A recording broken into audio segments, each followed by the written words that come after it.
Good afternoon. My name is Angie Windle and I'm here to present a very special edition of Guests in Town, the Hollywood Saga.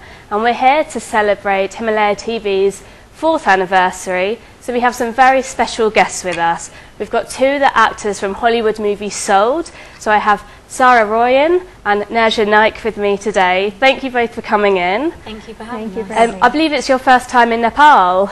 How are you finding it? Oh gosh, yeah, I got here maybe the day before yesterday, so I'm still a little bit jet lagged, but no, I've loved it. I found the people really warm and hospitable and the food is great. Yeah. I've loved it. It's so beautiful, and I packed a lot of warm clothes thinking it would be really cold, and the weather is absolutely gorgeous, so I'm excited to do some more sightseeing. It does get chilly at night though. It does. So tell me a little bit about Sold, the movie, and how you got involved. So I met Jeffrey at a film festival in New York, and that's when he told me that he was turning the book written by Patricia McCormick called Sold as well into a movie. And he really educated me about trafficking. I had no idea that it existed until he spoke to me about it, and I was really shocked and horrified in lots of ways, but I felt that as an actor, if I could play a role in the movie, that I could feel like I was doing something about it. So I bugged him into auditioning me, and yeah, that's pretty much how I got involved in the movie. How about yourself? And for me, my manager knew Jeffrey and knew about the project, and she was involved early on with the project. So she said, I really think you should meet Jeffrey because I think the story is something that would resonate for you. I read the book and just fell in love with it. So Jeffrey and I met and had a great meeting together. But before I auditioned for him, I flew myself to Mumbai to walk the red light district in Mumbai at night so I could experience firsthand what the women and the girls there actually go through. So I filmed a lot of that and just immersed myself in, what life was like as a prostitute in Mumbai.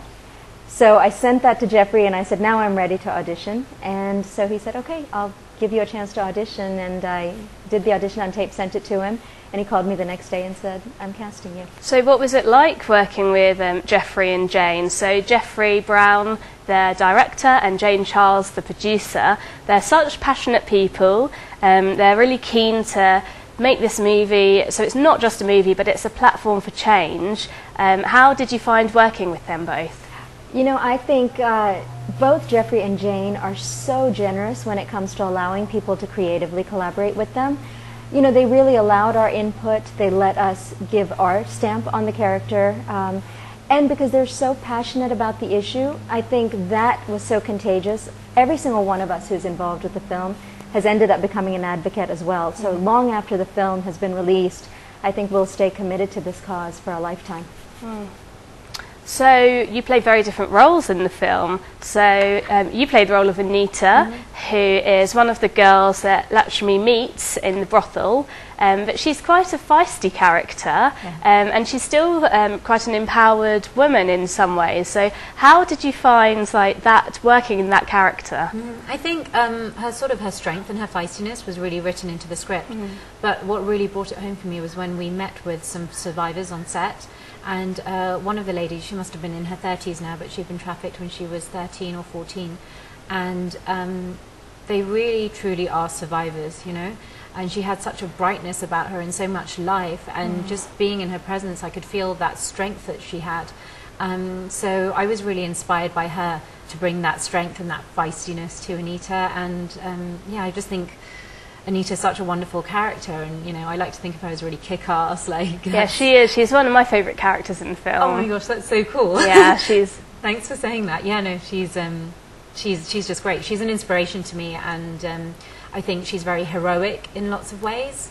We met with the NGO Shakti Samua yesterday, and all of the women there were survivors of trafficking, but now they work to do some really wonderful work with survivors to rehabilitate and to bring people home, and they rescue girls and they prevent trafficking as well. So they are my new heroes now.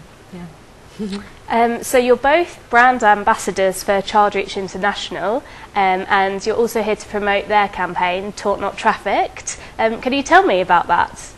Sure. So in the course of promoting the film, we were actually lucky enough to become associated with Child Reach International. They do work all over the world, and it's amazing work what they do because they're actually on the ground making the difference.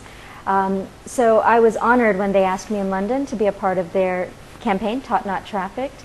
And basically what that's doing is it's creating awareness that children need to remain in school, and it's also providing the platform for children to be able to stay in school.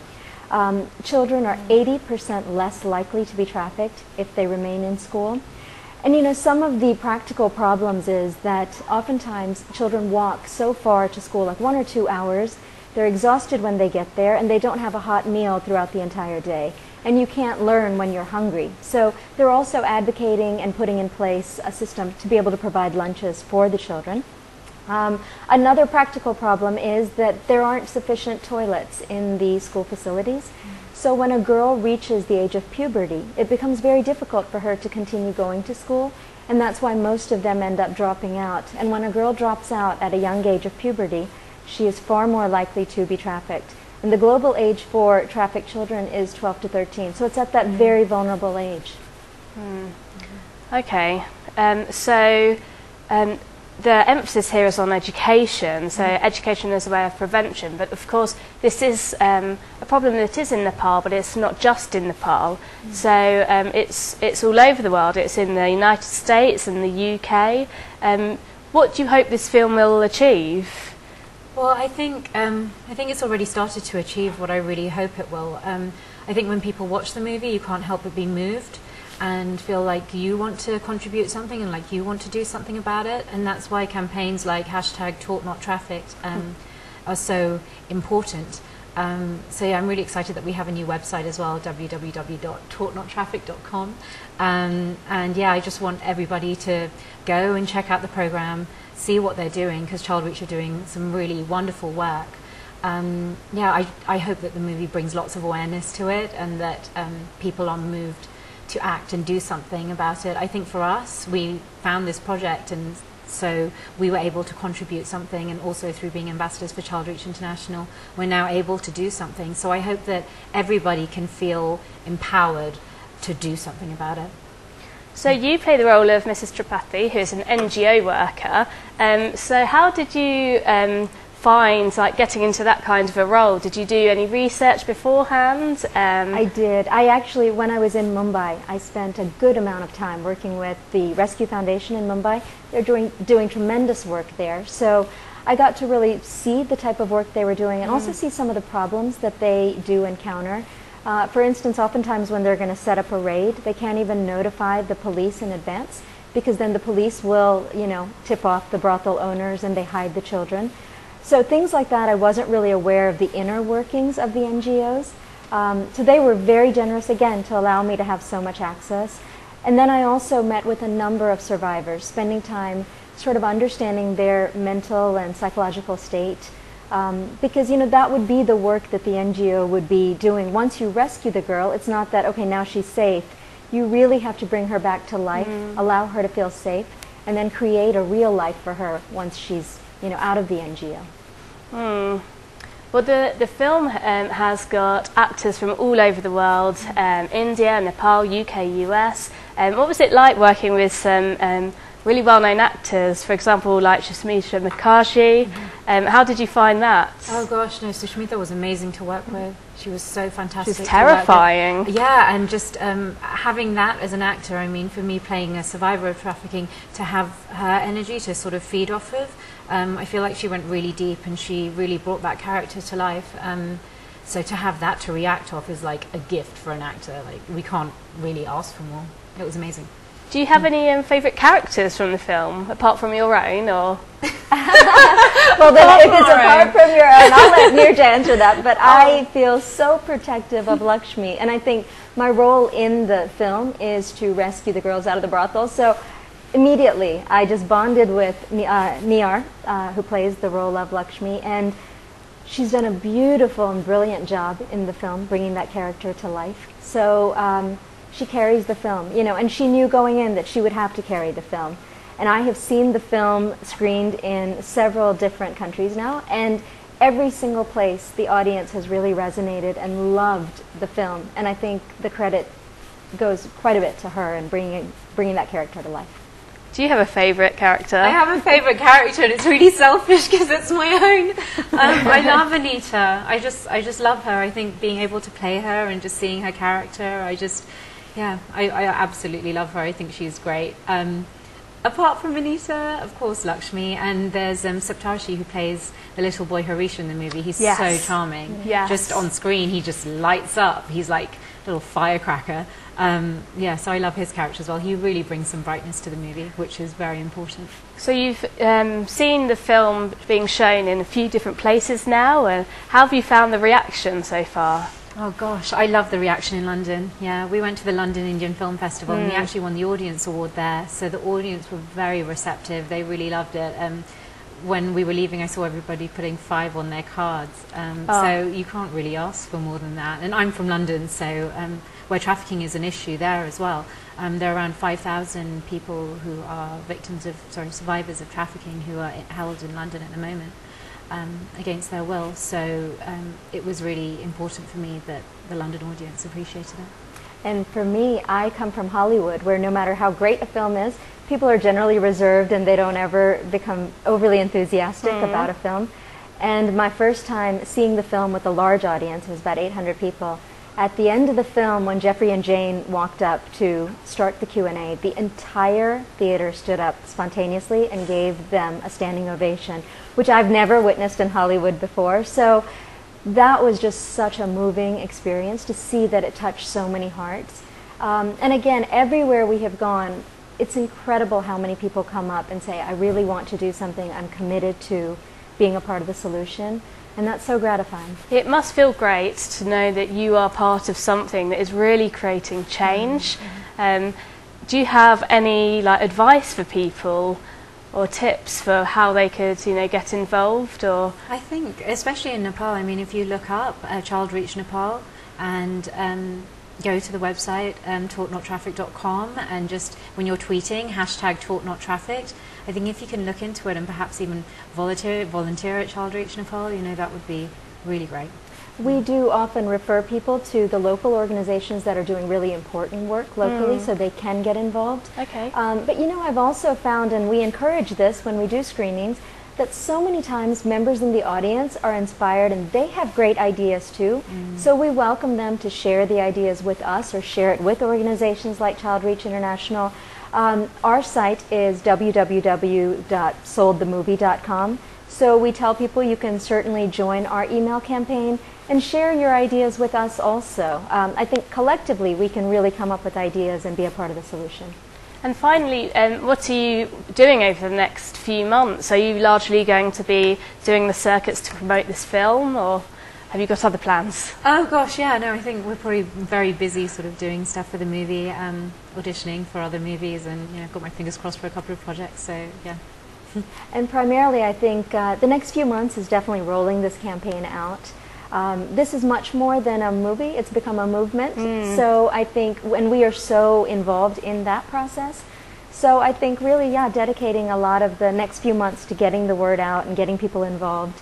Beyond that, you always have life as an actress where you're doing, the projects and developing and committing yourself to other projects. But this project, I think, has been really personal to all of us.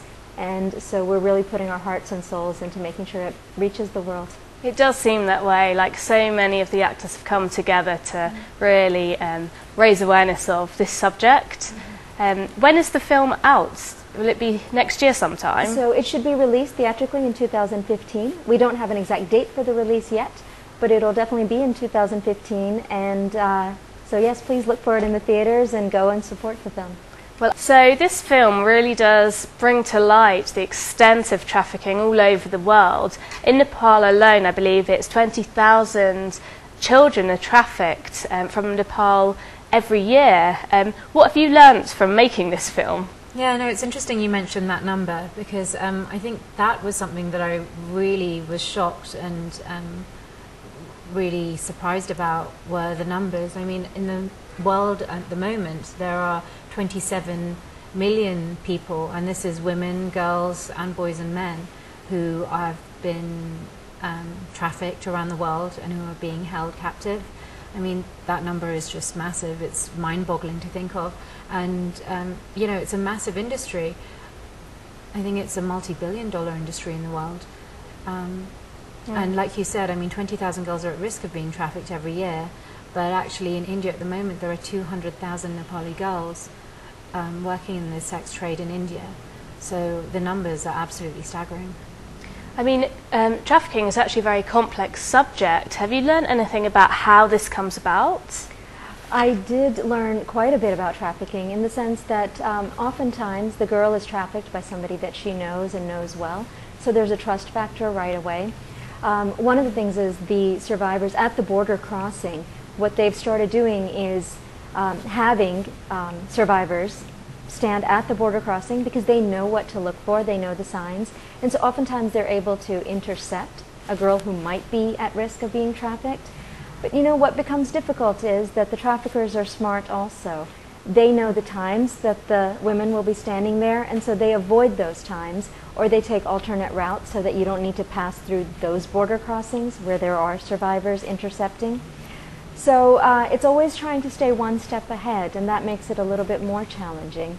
You know, there are solutions, but I think you always have to see what's the next step and how are they sort of outsmarting the system. So you have met with different organisations. So for example, I know that Child Reach Nepal is working very closely with Shakti Samua. Can you tell me about them and how it was meeting them and the work that they're doing with Child Reach Nepal to try and prevent this from happening? Yeah, no, it was really inspiring to meet the women at Shakti Samua. I mean, the compassion that comes out of them is amazing. I remember they did a little bit of a Q&A, and one of the women was like, gosh, how was it for you, you know, playing the role of Anita? You know, how did you find recovering from it?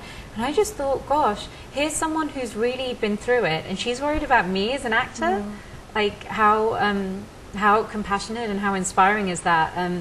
I was really blown away by her, and more than that, I'm really blown away by the work that they're going to be doing in partnership with #Taughtnottrafficked. They're going to be going up into the villages and actually going into schools and educating girls and educating families about the risks of trafficking. And for them to have the strength to go to those villages and actually share personally their own stories is really inspiring. So, and I think it's going to make a massive difference. I mean, no parent wants to see their child suffer, and a lot of the time when children do get taken away from their parents, it's because the parents believe that the children are going to have a better life elsewhere, that they're going to be fed, that they're going to have clothes, that they're going to have a job, but they don't realize the horror that these girls are going to meet.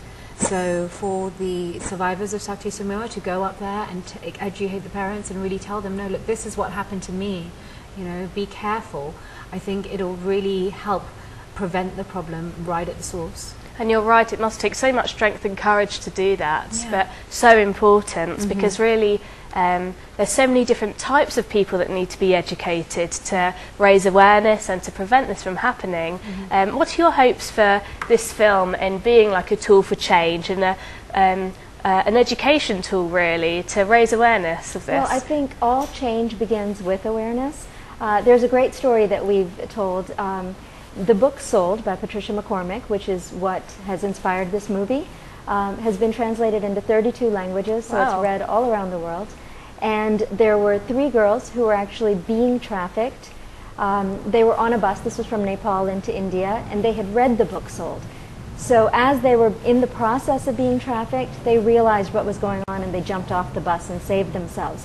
So, you know, the more awareness you create, the girls empower themselves in order to actually create change. Now, again, what Child Reach International is doing in focusing on education is also building schools, training the teachers so that they're aware of the risks as well, because when the teachers know what to look for, they can also educate the children. So it kind of is a systemic, holistic approach to make sure we're covering all the bases. And I think when we do that, we can actually hope for real change. What would you say is the thing that you have learnt the most or taken away from this film? Is there any particular feeling or any particular hopes? You know, what if you had to summarise it in a very personal way to you? What would that be? Yeah, I think at the heart of Sold, I think when people go and see it, you're definitely going to be very moved by what the characters go through. But at the heart of it, there is a really strong hope, and I think it's very easy for people to get bogged down with an issue. And you know, I felt completely overwhelmed when I heard the numbers of people being trafficked all over the world. So. But I think it's that feeling of hope and that feeling of empowerment that we can do something to change, and very much as, you know, women or men who have been educated and who live relatively privileged lives, I think it's really important that we stand up and start doing something about it. So there are some really quite funny parts of the film as well, and it must have been in many ways also an enjoyable film to make. Do you have any like key standout moments that you particularly loved when filming? Well, there's actually, even in watching the film and certainly seeing audience reactions, there's, without giving anything away, but there's this one moment in the film that just touches your heart, and there's a group, without going into details, where they're dancing, and there's this beautiful song that's playing, and it's so uplifting, and I am just often amazed at how resilient the human spirit can be, because the number of survivors we met with in terms of doing research, there's that spark that still exists in them, and that resilience and that love that just shines out of their faces. Like even Neerja was saying, you know, they were concerned about her as an actress playing this role. You see that over and over again. So for me, it's actually uplifting, because I realize that, you know, they can make a difference in the world, their spirits can recover, and we can together do something to make sure their voices are heard. When I was doing research, I met a small 12-year-old girl who spoke the same language I do, which is spoken in the southern part of India. And she said, please tell my story, but don't use my name. And that kind of carries with me in this journey, that we are speaking for the voices that are not being heard, and we need to make sure their voices are heard. And do you have any favourite moments? Can't really think of one favourite moment, but I think being on set, there was really this atmosphere of everybody just getting stuck in and trying to do their best work. So I think that feeling really sort of stays with me. Well, thank you both for being here. It's been really interesting talking to you both, and you both have done such a great job of bringing these characters to life and also shining a light on this subject. I absolutely really enjoyed the film. You know, I was upset through it, but there were so many moments of hope and laughter and love, and I enjoyed both of your characters. Thank you very much. Thank you. And we will be back here tomorrow for another episode with the director of the film, Jeffrey D. Brown, and the producer, Jane Charles, so we will see you then.